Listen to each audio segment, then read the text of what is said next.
Fourth generation computers starting from the late 70s to the present are characterized by significant advancements in technology.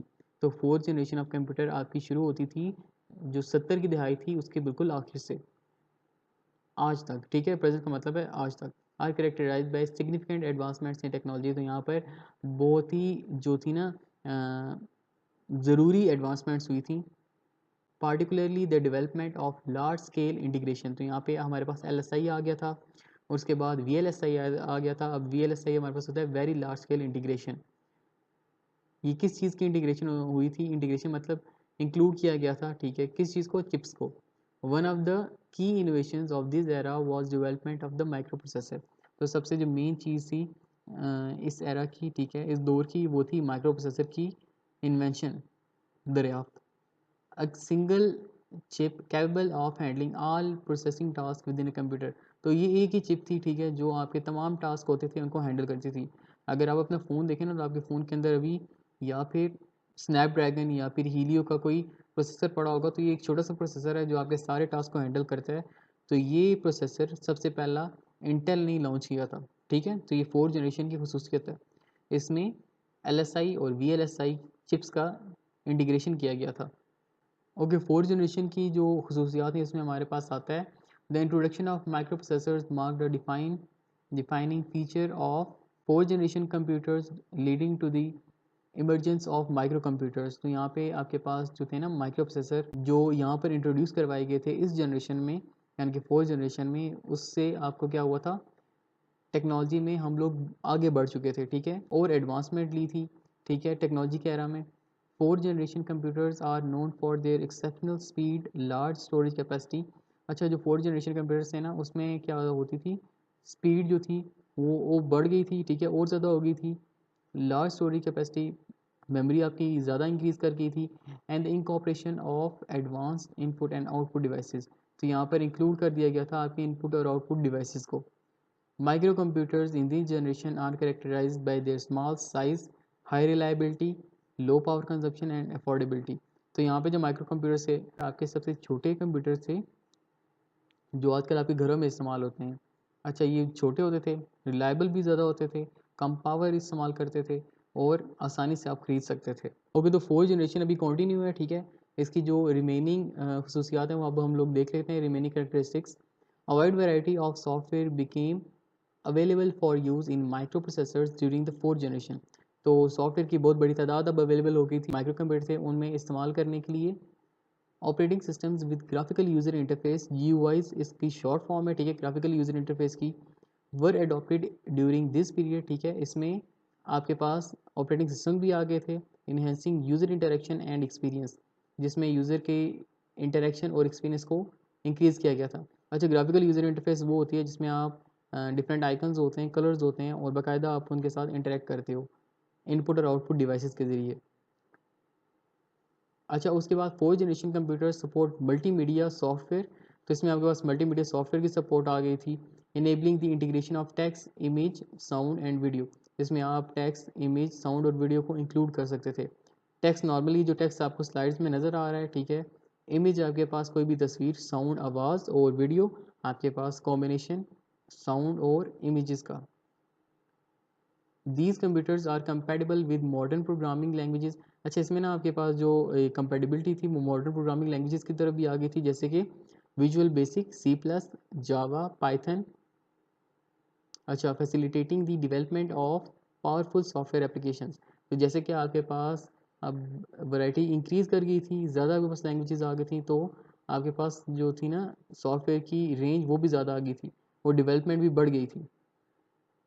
Fourth generation computers support a diverse range of portable and wireless input और output devices। तो इसमें ना आपके पास wireless की भी एक जो थी ना ऑप्शन वो भी अवेलेबल हो गई थी कि आप वायरलेसली मुख्तलिफ डिवाइसेस को कनेक्ट कर सकते थे। जैसे कि आप वायरलेस माउस लेते हैं जिसमें आपके पास एक कनेक्टर होता है जो कि सिग्नल प्रोवाइड करता है आपकी मेन डिवाइस को। एग्जांपल्स ऑफ माइक्रो प्रोसेसर, तो यहाँ पे इसकी मैं कुछ एग्जांपल्स आपको बताता हूँ, बाकी आप यहाँ से रीड आउट कर सकते हो। जैसे कि इंटेल की पेंटियम सीरीज़, उसके बाद dual core, core two duo, core i3, i5, i7 और इस तरह की बहुत सारी एग्जांपल्स हैं जो आप इजीली नीचे से रीड आउट कर सकते हो। ओके एवरीवन, तो ये है हमारी लास्ट जनरेशन, ठीक है, which is the 5th generation of computer. इसको हम लोग देख लेते हैं।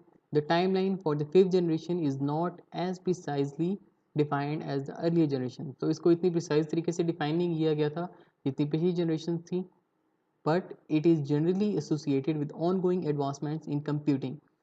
लेकिन आजकल की जितनी भी एडवांसमेंट्स हैं वो सारी 5th जनरेशन के अंदर इंक्लूड की जाती हैं। अच्छा, उसके बाद यहाँ पे बता रहे हैं that were expected to emerge in the late 20th century and beyond. अच्छा, इसमें ना 20वीं सदी और उसके बाद की जितनी भी है ना वो सारी एडवांसमेंट्स इसके अंदर इंक्लूड कर दी जाती हैं, ठीक है। The main objective of 5th generation of computers is to develop devices that can understand natural languages and have thinking power. तो इसमें ना हमारे पास मेन जो फोकस था वो ये था कि आपके पास ऐसी डिवाइसेस बनाई जाएँ जो कि हमारी नेचुरल लैंग्वेजेस को समझ लें, ठीक है, और उनके पास अपनी थिंकिंग पावर हो, वो सोच सकें।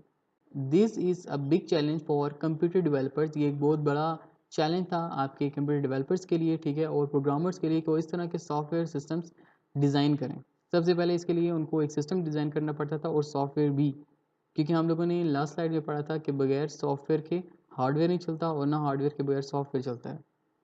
अच्छा, अगर हम लोग खसूसियात देखें ना, तो ये इसका जो मेन फोकस था वो था एआई पे, ठीक है, कि एआई की डेवलपमेंट पे।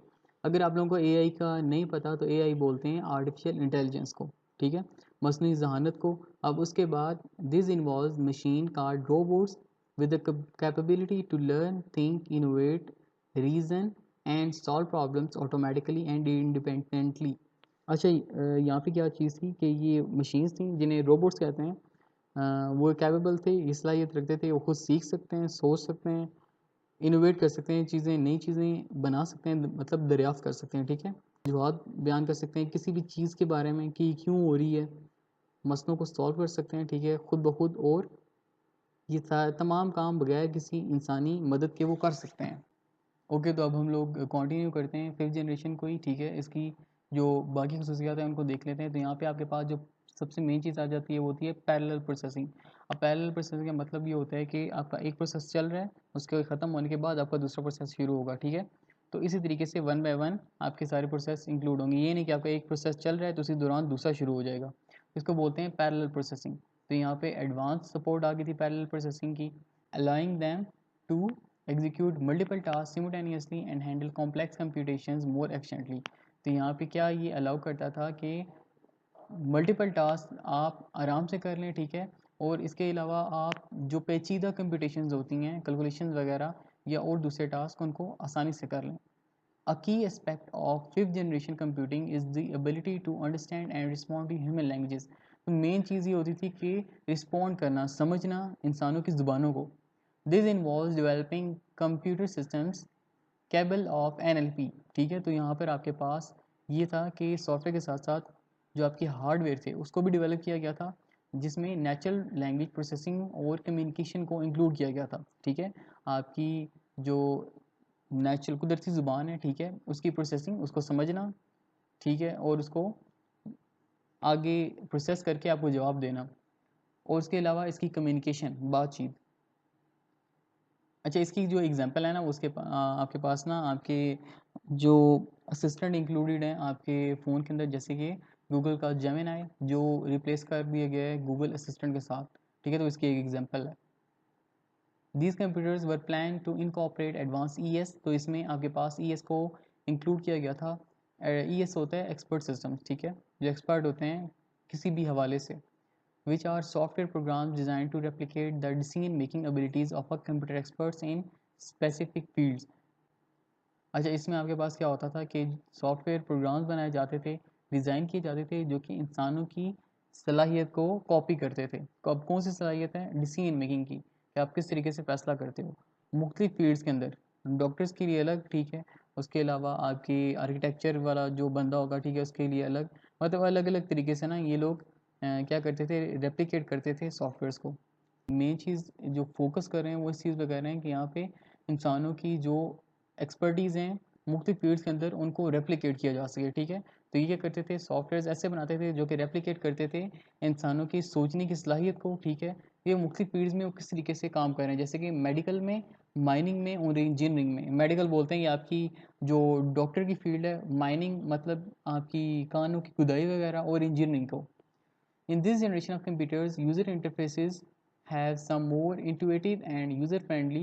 अच्छा, यहाँ पे आपके पास जो इंटरफेस थी ना वो ज़्यादा अट्रैक्टिव होगी थी, ठीक है, इंटुइटिव होगी थी, आसानी से आप इसे इस्तेमाल कर सकते थे, यूज़र फ्रेंडली थी, ठीक है, आसानी से समझ सकते थे।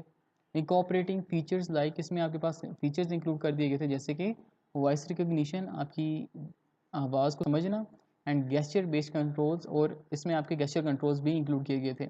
अगर आपने देखा हो तो आपके जो पुराने मॉडल्स थे एलजी के, उसमें आपके पास गेस्चर जो थे वो इंक्लूड किए गए थे, जैसे कि अभी आईफोन के अंदर गेस्चर इंक्लूड किए गए हैं, आपकी आई मूवमेंट की बेसिस पे आपका फ़ोन रन करेगा, जो कि iOS 18 में इंक्लूड किया गया था। अच्छा, अब यहाँ पर ही हमारा टॉपिक कंप्लीट हो गया। Okay everyone, thank you so much for watching. अगर आपकी वीडियो अच्छी लगी तो आप इसे लाइक और सब्सक्राइब भी कर सकते हो, अपने फ्रेंड्स के साथ शेयर कर सकते हो। अगर आपको कोई भी चीज़ समझ नहीं आती या कोई क्वेश्चन है तो आप कमेंट्स में लाजमी पूछें। Thank you so much for watching.